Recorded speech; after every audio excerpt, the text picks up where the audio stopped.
right. Woo. Okay, to show you a big deep dive behind the scenes. There's a giant airplane. Okay, guys. Hello, everybody. We are here today at VIVE. I'm training with my sister today. Hi, guys. I've gotten so many questions about what I do for workout, so I brought my favorite workout buddy, and we're going to show you a deep dive and behind the scenes of what we do here at VIVE Training. So, to be honest, in the past, I've always hated working out. This girl, I would drag her to workouts the past couple years, and I started with John before my wedding years ago, and finally this is the only place and the only guy that this girl loves to work out with. Yes, so I've been working out with John for about a year now.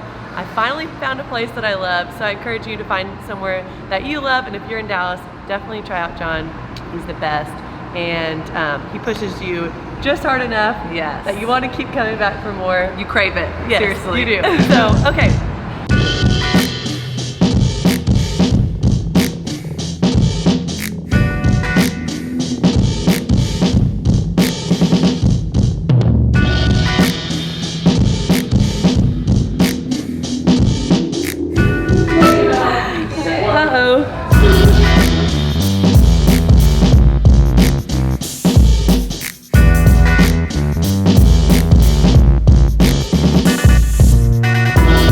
So dynamic warm-ups, the biggest reason why we go through those are it allows individuals to start prepping and warming the body up for whatever activities we're going to go through for that day. It's fantastic because in just today's life we have to sit a lot, we have to drive, where a lot of people have desk jobs, and those motions allow the hips to really open up, the ankles to open up, the shoulders to go through full range of motion. So we're setting the tone for mobility, coordination, we're warming the body up, and we're touching a lot of skills right out the gate. So we always like to go through some capacity of dynamic warm-up.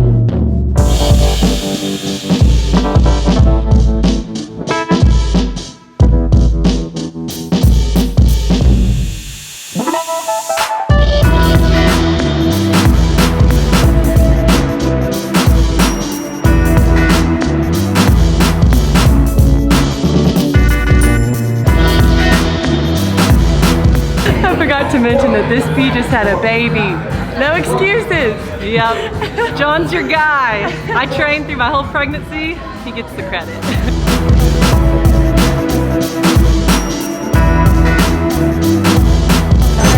So we really like to integrate the intervals training in, or sled training, or sled pulls, or sled pushes, or some type of HIIT training into the workouts, because that creates a great metabolic effect.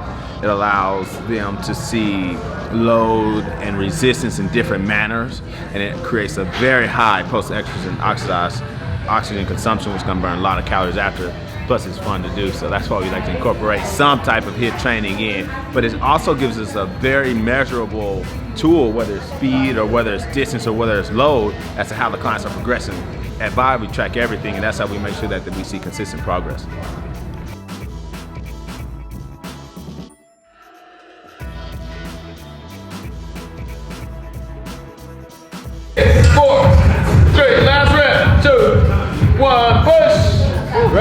Good. All right, we can talk about it. So the reason why, number one, they're going down slow is the amount of time that the muscle stays under tension is going to directly correlate to the results that you're going to get from a metabolic standpoint. Meaning, if you want to burn fat, whether you want to gain muscle, whatever your individual goal may be, you do need to standardize how long you're under tension. So as you see, they're going through 8 repetitions, and we're spending roughly 5 to 6 seconds total for each rep, which is going to allow them to be in a zone to burn the most amount of body fat, guys, because of the tension that they're creating for the duration of time. Number 2, you may see the knee passing over the toe. Well, the main reason that is because the mobility is coming through the ankle joint, okay? So if the ankle is stiff and we're restricted there, it's gonna cause issues at the knee, it's gonna cause issues at the hip. So some of them are elevated, and that's gonna allow them to get into that deep position and give them a little mobility. For the other ones, they progressed up to being B flat. So we do the third thing that you guys saw was an isometric hold for the hamstrings. I like that a lot because it starts to teach coordination in the body and how to use the hamstrings, the hip, and the low back in synchronization. And that's a lost art, guys, just because we have to sit a lot. Our forward posture of the shoulders, tight hips. And so these are some things that basically unwind what may be going on through the day and allow for long-term progress.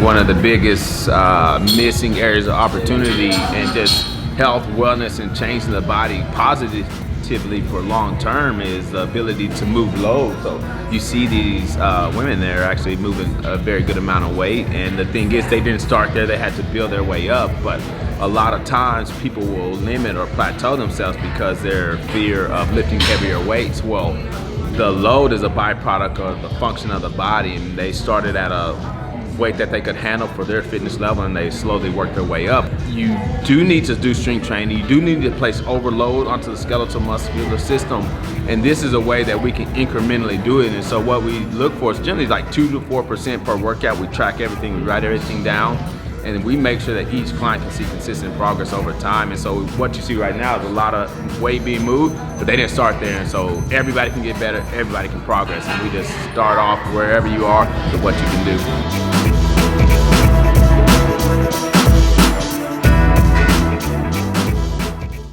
Just wing it, girl. Okay, I can't wing it very well. You ready for us? You ready for this? Okay, that was our workout. It was a good one. They survived. We survived barely. I might not be able to walk to my car, but we'll get there. So that's basically what a workout looks like, more or less, wouldn't you say? Sometimes he'll kick my butt and do the cardio at the end. Sometimes we push sleds. That was more strength-based, wouldn't you say? Yeah, so today was a more example of a strength-based, and so I think a big missed area of opportunity in exercise in general is to maximize fat loss training. So think like boot camp style workouts, right? Those are great, and there's a lot of research on the benefits of those, but the limiting factor is your ability to lift weight or move load, okay? Or to go through it with a higher intensity. So basically these guys are going through a strength phase, okay? So they can actually have better coordination with their muscles and utilize them better. And then we'll go into more of a fat loss phase where we do some of the metabolic boot camp style workouts, but they get 10 times more out of it because they're stronger and they're actually moving more load now. So for sure. So strength first, then fat loss. We're definitely stronger, that's for sure. When I first came here, I was hanging over the toilet after every workout, but I never threw up. He knows how to work your way into it. Right, which is you great. won't start there. Otherwise I would have never come back. And what I love is, instead of like how going to group classes is every day you come in here and it's different. You never know what you're gonna get, but you're always gonna get your butt kicked, but you're not like, okay, here we go again. Same little routine over and over, and I think that's the difference in your body. I started going with John before my wedding, and I remember always being like, oh, I can never get rid of my arms. It's just like everything will look good, and my arms are what is my problem area, and I know for a lot of women it's their stomach. So I think the strength work and getting more lean is what's really made the difference. Absolutely. So there's like, you technically can't, what you see a lot is people say, okay, I want tricep kickbacks because I want to leaner arms. You can do it 1,000 reps, it's not gonna make a difference. The thing is diet, micronutrients, sleep, hormones all play a big factor in that, but you can do specific things to elicit a hormonal response as well, and things that create a lot of what's called lactic acid. And if you saw our warm-ups, if you saw some of the sprints that they did, those create a lot of lactic acid. Research shows that can have a lowering effect regionally, right? So for example, the arms, so we employ techniques like that to help get the arms leaner before the wedding. So we can pinpoint things a little bit in the gym as well, so yes, that is real. And a lot of misconception is that lifting weights and doing weight training can make you bulky.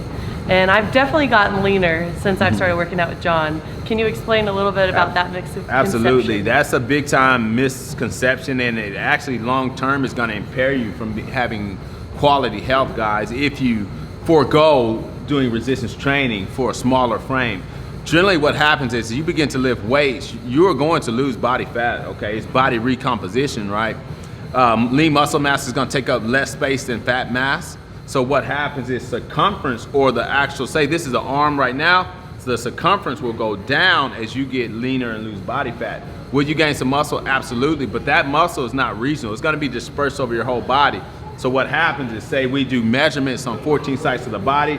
If I check her leg today, it's at 40. In 6 weeks, we check again. If it's at 28, her circumference just went down. Yeah. She has a smaller leg, even though she has gained muscle. And Strong, so, not skinny. that's right? it. Yeah, strong is the new skinny. So Yes. yeah, and you can actually be normal weight and have essentially what's called metabolic obesity at a normal weight because muscle mass is low. So the number one factor for longevity, guys, is lean muscle. So you don't want to forego doing some type of resistance training for long-term health. For sure. And one more thing I would say for Dallas girls, don't be scared to come in here because you're gonna see everyone at every different level. For and I sure. know you think, oh my gosh, pushing sleds, I can never do that. But John's really good about doing what's gonna work for you and slowly build yourself up. And you'll be shocked within 3 workouts, you're gonna be like, dang, I am fit. For sure. And so, yeah, that definitely, it doesn't, we just say come in where you are with what you can do, and we start from there, because the thing is, we track and measure everything. You start at your fitness level and you will progress up from wherever you are. Yeah, and one more thing I get asked about all the time from all you Dallas girls is if it's just a personal training. I'm rarely in here by myself with John. He has a couple times a day that we can all just come and go. And some days I'll be by myself, which is the worst / best. I call them accountability sessions. Yes, those you want to punch them in the face afterwards. And then some days you'll be here and there'll be 4 or 5 girls. So you kind of have your workout buddies that Well, all come in semi-private. and out, Yeah. and it's semi-private, even though Yeah. it's a personal training aspect. For sure. Like we all get our own. Yeah, everybody has their own Yeah. workout, and And it's so- weights and So that's repetitions. kind of how they work here, and it works. So hopefully y'all enjoyed that. We're gonna go fall over and die. Epsom salt And eat. tonight. Epsom salt. Let's go eat pizza. I'm just kidding. Just kidding. Yeah, if you make it, you can have it. Yeah.